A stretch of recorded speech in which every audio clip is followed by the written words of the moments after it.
আসসালামু আলাইকুম, সবাই কেমন আছেন? আপনাদের সাথে আছি আমি, মা মেয়ে ঘরোয়া ব্লগ। দূরে এবং কাছে আমার প্রাণপ্রিয় ভাই ও বোনেরা, আপুরা, বন্ধুরা যে যেখানে আছেন, আশা করি সবাই ভালো আছেন, সুস্থ আছেন এবং নিরাপদে আছেন। আপনাদের ছোট বড় সবার দোয়া এবং ভালোবাসা আলহামদুলিল্লাহ আমি আমার ফ্যামিলির সবাইকে নিয়ে ভালো আছি। আজকে একটা ভিডিও নিয়ে এসেছি। ভিডিওটা হলো শনিবারের মেলা। আজকে শনিবার ছিল, তাই বিকালবেলা শনিবারের মেলায় গিয়েছিলাম। শনিবারের মেলায় যেয়ে কী নিয়ে আসলাম তা একটু আপনাদের কাছে শেয়ার করলাম। যেমন মেলার থেকে সস্তা পেয়ে পেয়ে ব্যাগ ভরে কী জিনিস নিয়ে আসলাম তা একটু আপনাদের সাথে শেয়ার করতেছি। আসলে যদি আপনার সাথে শেয়ার না করি তাহলে কেমন হয় বলেন তো? মেলায় যে শুধু কাপড় চোপড় না, বিছনা চাদর কিনে নিয়ে আসছি, তাই যদি খাবার কিছু নিয়ে না আসে তাহলে কি হয় বলেন তো? তাই আসার পথে আবার কি করলাম যে একটু কিছু নিয়ে আসলাম। দেখেন সস্তায় পেয়ে যে কত কিছু নিয়ে আসলাম, সেই ব্যাগ ভর্তি করে সস্তায় পেয়ে অনেক কিছু নিয়ে আসলাম। তাই আমার সাথে থাকেন, সাথে থাকলেই দেখতে পারবেন। আমার সাথে থেকে কেউ চলে যাবেন না, দূরে কেউ চলে যাবেন না, ঠিক আছে?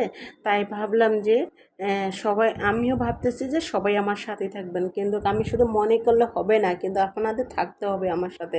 আমার সাথে থাকলে দেখতে পাইবেন যে আজকে কত কি নিয়ে আসছি, যে মেলার থেকে ব্যাগ ভরে। তারপর আরও কিছু নিয়ে আসতাম, কিন্তু দেখি যে আসলে অনেকটা লেট হয়ে গেছে, কারণ হয়েছে আর ভালো লাগে না। তারপরে একটু নিয়ে আসলাম। আর আপনারা সবাই তো জানেন যে আমি অসুস্থ মানুষ, তাই যে মেলায় গিয়েছিলাম একটু সাহস করে, এটি বেশি। তারপরে কি করলাম জানেন, প্রথম ফার্স্ট 4টা কাপ কিনলাম। কাপ 4টা দেখলাম যে একটু ভালোই লাগে, একদম সস্তা, তাই ভাবলাম যে তাই নিয়ে আসি। আসলে ফুলটা মনে হচ্ছে ক্ষণিকের মানে জন্য বলতে কিরম, যেমন কাপটা ক্ষণিকের জন্য, হাতের তেন পরে ভেঙে গেলেই শেষ, কিন্তু তারপরে এই মনে হইতেছে যে এই ফুলটা একটা স্টিকার, আমার কাছে মনে হইতেছে। তাই একটু আমি ধরে ধরে দেখলাম। যাই হোক, ওইখানে আর অত কিছু আমি ভাবি নাই, ওইখানে শুধু দেখলাম যে কাপ 4টা, তাই ভাবলাম যে 4টা কাপ নিয়ে যাই। যেমন এগুলা দিয়ে সবসময় রাফ ইউজ করার জন্য ভালো। আর আমার কিন্তু যত ডিনার সেটের লগে যে কাপ পিরিস প্লেট আছে, তাই ভাবি যে এগুলো তো সবসময় রাফ ইউজ করা যায় না, তাই না? তাই সেজন্য আর কি, যে নিত্য প্রয়োজনীয় জন্য আর জন্য এগুলা যেমন একটু ভালো হয়। আমি কিন্তু মেলায় বা নিউ মার্কেটে বা কোথায় গেলে আমি কিন্তু এগুলা নিয়ে আসি, ঠিক আছে? এটা মানে, আর একটি কথা, মেয়ে মানুষ আসলেই কিছু সংসারের টুকিটাকি জিনিস কিনা কাটার প্রতি একটু আগ্রহ ভালোই থাকে ছেলেদের হিসাবে। আর বিশেষ করে যেহেতু আমাদের বাসায় ছেলে মানুষ নেই, যখন যেটা দেখি কিন্তু আমারই নিয়ে আসতে হয়। সংসার সাজাইতে হলে, গুছাইতে হলে আমারই নিয়ে আসতে হয়, যেহেতু আমার মেয়ের বাবা বাড়িতে নেই, আর বাট আমার একটা ছেলে নেই, তার জন্য কি করতে হবে যে আমারই কিন্তু এগুলো দেখতে হয়। আর আজকের ভিডিওটা মনে হইতেছে একটু সাদা সাদা দেখা যাইতেছে, একদম মনে হইতেছে সব কিছু পুরান লাগতেছে, মানে চাদর দিয়ে পুরান লাগতেছে, কেন জানি ক্যামেরাটা অত সুন্দর ফুটে নেয়, কেমন সাদা সাদা মনে হইতেছে। জানি না, তাই মনে হইতেছে আমার ক্যামেরাটা একটু ডিস্টার্ব আছে, তাই হয়তো ডিস্টার্ব আছে না, আমার মোবাইলে একটু সমস্যা হচ্ছে, তো তার জন্য। আর দেখেন একদম আমি মেলার টান এসে পরে কী করলাম, পোলোরে বসে পড়লাম। পোলোরে বসে তারপরে কই ভাবলাম যে একটু ভিডিও করি, ভিডিও করলে সবচেয়ে ভালো লাগবে, তাই একটু ভিডিও করে নিলাম। আর দেখেন আমি 3টা চাদর নিয়ে আসছি। 3টা আসলে একটা জিনিস আমার ভালো লাগে না, এই চাদরগুলোর সাথে কোলবালিশের কাভার পাওয়া যায় না, তার জন্য আমার ভালো লাগে না।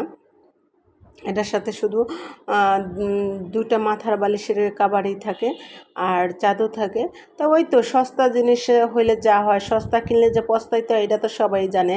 তাই সস্তা কিনে তারপরে পস্তাইতে হয়, কিন্তু আসলে দাম কম হইলে জিনিসগুলো দেখতে অনেক ভালো লাগে। আর আরেকটা জিনিস হলো কি, কিন্তু কালারগুলো নষ্ট হয় না। আমি আরেকবারও কিছু মেলার থেকে কিনছিলাম, তারপরে দেখলাম যে আসলে কালারগুলো অনেক সুন্দর আর অনেক দিন টিকসই না, অনেক দিন টিকে কালারগুলা। আর এই যে দেখেন, এই যে চাদরটা মনে হইতেছে কেমন ফাঁকা সাদা, কিন্তু হাতে ধরলে অনেক সুন্দর, অনেক মানে একদম সফট নরম মানে। আর আরেকটা জিনিস হলো কি, আমার তো অনেক ভারী ভারী চাদর আছে, ওই চাদরগুলো নিত্য মানে সবসময় রাফ ইউজ করা যায় না, কারণ হচ্ছে অনেক ভারী, তো ওগুলা ধুইতে গেলে আমার অনেক কষ্ট হয়। আর যেহেতু আমার ওয়াশিং মেশিন নাই, তার জন্য কিন্তু একটু কষ্ট হয়। তার জন্য কি করে জানেন, আর দেখা যাচ্ছে সপ্তাহে 2বারও মানে প্রতি সপ্তাহে চাদর তুলতে হয়। যেমন এই প্রতি সপ্তাহে কি এত ভারী ভারী চাদর ধোয়া কি সম্ভব? যেমন আমি আগে পারছি, এখন আর পারি না। একবার অপারেশন হয়েছি, তার জন্য আমি আর পারি না। কিন্তু আবারও তো এখন সেই একই অবস্থা, শরীরটা ভালো না, অসুস্থ। তাই সেজন্য আর আমি বিশেষ করে যেটা সত্যি কথা, আমি কোনো যে বুয়া টুয়া রেখে আমি যে করি না, যে কাপড় চোপড় ধোয়াই না, আমার কাছে ভালো লাগে না। তারা কী ধোয় কী না ধোয় আমার কাছে পছন্দ হয় না, তার জন্য আমারটা আমি নিজে ধুই। আর এখন মাঝে মাঝে মেয়ে ধোয়, আমার মেয়ে ধোয়। আর বিশেষ করে আমার মেয়েরও বলতেছি যে মানে ইদানিং একটু ও ধোয়। আর যেহেতু ভারী হলে একটু একটু আসলে ক্যান করে যে এত ভারী চাদর কি তো ধোয়া যায় না, কি করা যায়। আর তাই এইভাবে বলে, তাই সেজন্য ভাবলাম যে এরকম পাতলা চাদরগুলো না আমার কাছে ভালো লাগে। আর আমি বিশেষ করে একদম কি করে জানেন, মার্কেট থেকে চাদরের গজ সহ গজ কাপড় হিসাবে কিনে আনি। আর যেহেতু কাভারগুলো তা আমিই বানাই। আর এই যে চাদরের কাভারগুলো দেখছেন না, এই কাভারগুলো আমি সম্পূর্ণ খুলে ফেলবো, খুলে ফেলে আমি নিজে আবার ওই কাভারগুলো বানিয়ে নিব, ঠিক আছে। আর দেখছেন তো আমার চাদরগুলো কেমন লাগলো আপনাদের কাছে? যদি ভালো লাগে লাইক কমেন্ট শেয়ার করতে ভুলে যাবেন। আরেকটা কথা বলতে ভুলে গেছি, তা বন্ধুরা সবাই চেষ্টা করে আমার এড দেখবেন। এড না দেখলে আসলে কোনো ফায়দাই নাই। আর এড দেখলে একটু লাভ হবে, একটু লাভবান হবে। আর এডগুলো দেখার চেষ্টা করবেন বন্ধুরা। যদি এত বড় ভিডিওই দেখতে পারেন, আর একটা এড কয় মিনিটেরই হবে, 2 মিনিট 3 মিনিট 1 মিনিটই হবে, এর সে কি বেশি হবে বলেন? তাই একটু এডটা দেখেন প্লিজ, দয়া করে সবাই এড দেখবেন। এড দেখলে একটু ভালো হবে, উপকারে আসবে, তাই না? আর এই যে দেখেন পাপোশ, আসলে আমার ঘরে অনেকগুলা তোলা পাপোশ আছে। তারপরে কি করলাম যে আসছে যেহেতু মেলায়, তাই যদি পাপোশটি না নেওয়া যায় তাই কেমন হয়। আর এই পাপোশগুলো একটা ভালো আছে কি জানেন, ওয়াশরুমের সামনে যদি এই পাপোশগুলো দেয়, পানিটা একদম ঘর চেটচেটা হয় না। আর একদম ঘরের ভিতরে, রুমের ভিতরে পানিটা যায় না। দেখা গেছে রুমের ভিতরে যে ওয়াশরুমটা থাকে, ওই ওয়াশরুমের পানিটা হলে কিন্তু আসলে রুমের ভিতরে ভালো লাগে না। তাই এই পাপোশগুলো দিলে আমার কাছে অনেকটা সুবিধা মনে হয়। পাও মানে ওয়াশরুমতে বের হয়ে যদি পাটা যদি এই পাপোশের উপরে রাখি, তাহলে মানে একদম পানিটা চুষে যায়। তাই সেজন্য আমার কাছে ভালো লাগে, ঠিক আছে।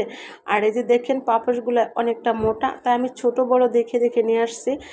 ছোট আনছি, বড় আনছি, যখন যেটা আমার কাছে ভালো লাগবে ওইটি আমি দুইটা ওয়াশরুমের সামনে রাখবো, যেটা সঠিক তাই আর কি।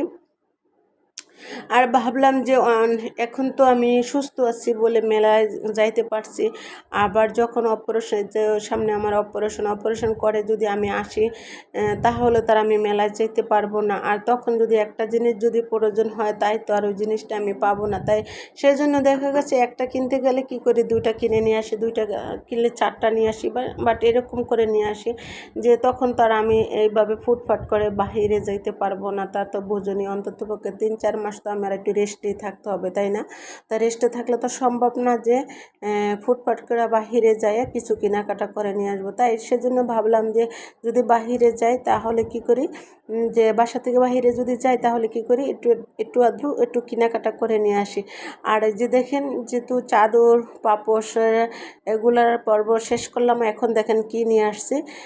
যেমন শুধু বিছনা চাদর বা কাপ পিরিচ হলে তো হবে না, খাবারও তো কিছু দরকার আছে, তাই না? আর এগুলো যে আমি আনছি, যে খাবারটা কে আনবো, তাও তো আমারই আনতে হবে। তাই আমি ভাবলাম কি করলে যে কি করব, তাই আসার সময় কিছু কাঁচামরিচ,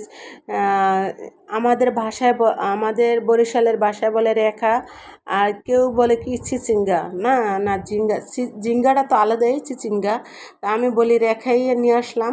আর একটু কিছু কাঁচামরিচ নিয়ে আসলাম। তাই ভাবলাম যে আসলে যখন রান্না করতে গেলে তো এগুলো আমার এই প্রয়োজন হবে, তখন আমি কোথায় পাবো? তাহলে আমি নিয়ে যে এটি সবচেয়ে ভালো সঠিক হবে। তারপরে কি করলাম, হাফ কেজি কাঁকরোল নিয়ে আসলাম, 3টা গাজর নিয়ে আসলাম, কাঁচামরিচ আর রেখা নিয়ে আসলাম। এগুলা দিয়ে বাস তো রান্না করা যাবে। তাই শুধু চাদর নিয়ে আসলে হবে না তো, তাই না? তাহলে তো বুঝতেই পারছেন আমার কথাগুলো যদি কোনো জায়গা দিয়ে ভুল ত্রুটি থাকে, তাহলে ক্ষমা দৃষ্টিকে দেখবেন, কেউ মনে কিছু নেবেন না, ঠিক আছে। একটা সস আনলাম, একটা সয়া সস আনলাম। আর আমার চিলি সসটা আজকে পাইনি, যে দোকান থেকে আনছি ওই দোকানে পাইনি। তারপরে কি করব, আমি এটি নিয়ে আসলাম। যাই হোক, সবাই ভালো থাকবেন, সুস্থ থাকবেন। আল্লাহ হাফেজ, আসসালামু আলাইকুম।